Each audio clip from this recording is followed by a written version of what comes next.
Alice returns to Wonderland! Everybody, I was really looking forward to this movie. I think I really underestimated box office-wise and the damage it could do. I was predicting, originally 50 million, but from my theater tonight, which was packed, it could possibly get somewhere near 80 million, which is awesome for a movie in March.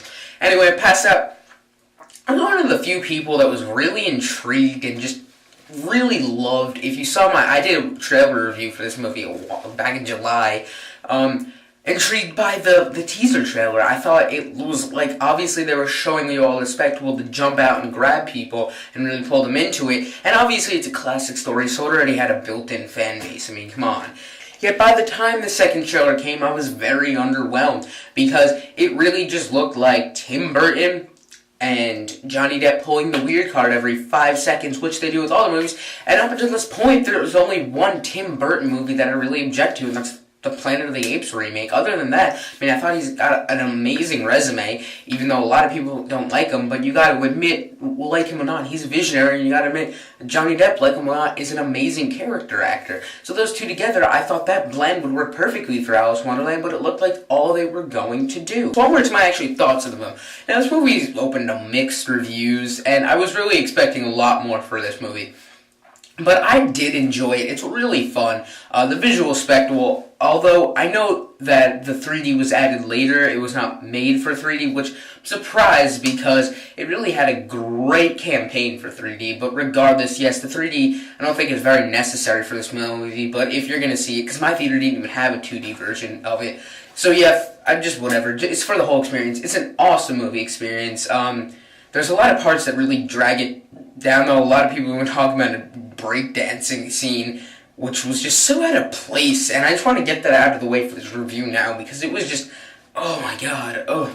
Tim Burton's never been an amazing storyteller. He often blends his visual spectacle into his stories, which I never really minded up until now, because he's always have a crafty way of weaving it around to plots and turns. Well, this movie doesn't really focus on it, because much of its big events are very undeveloped. In the beginning, while I did think it started out very strong, was somewhat underdeveloped by the time they got there, and a lot of the stuff is rushed as if you have to have complete prior knowledge to the first film, even though they do a flashback scene. I thought that itself was just very, very rushed, and I really would have liked more explaining to do with it all, because a lot of the things that happened in the prior movie. I mean, they really don't add much new to it, just doing the same things they did in the first one, but yet mentioning that they've done it before, and there's a lot darker of a tone to it. Spoiling anything, it does end in an action climax, which is interesting, yet a little over the top, but I mean, it's Alice in Wonderland. Anything over the top can really just be disregarded because you're in this immersive world, and they do just really want you to know that it's called Underland, not Wonderland, but she thinks it's Wonderland, because she's ooh. And this movie boasts an amazing cast, which I wouldn't do justice by trying to remember, so I'm just going to read them off real quick. Okay, first off, we have Wasikowska, who does an awesome job, by the way, in one of her first really major roles. Johnny Depp, Helena Bonham Carter, who always does awesome also, Anne Hathaway, Crispin Glover, Matt Lucas, Stephen Fry, yeah, very underrated actor, Michael Sheen, Alan Rickman, and many, many more. But those are just some of the most awesome ones. This movie has really a great cast. The only thing, Anne Hathaway was underused. I mean, she was good. She got kind of annoying, though, but I mean, they give her a lot of dumb stuff to work with. But I really wish that some of the other characters, like Alan Rickman as the blue caterpillar, was just awesome. The Cheshire Cat, voiced by Stephen Fry, is very good. There were, like, as I named, there's a lot of good things to like about this movie, from the visuals to one of the things I like the most is the dialogue, especially delivered by Johnny Depp, because he just does an awesome job with adapting the dialogue taken straight from the book and really just giving such a life and character to it that it just jumps right out at you. And I mean, it's kind of weird at times, but I mean, that's what you expected, but it's very cleverly acted by him. As far as the story goes, it's not one that really compels you all that much to drag you in. What does keep you in Wonderland is the very interesting and well-acted characters, because they are the best part. I mean, I know it's like saying something that the characters are the best part, because, I mean, Obviously, if they have to be likable characters for you to watch, but yet it seems as though like the story does fall short at times because it's such a classic story that it just handled so poorly at times because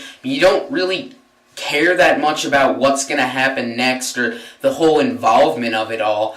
But I mean, once you're into it at certain parts of the climax, especially, but it just doesn't feel like there's enough development for you to really get into it all that much. I mean, having said that, it's an overall good film. I am slightly disappointed, not very much.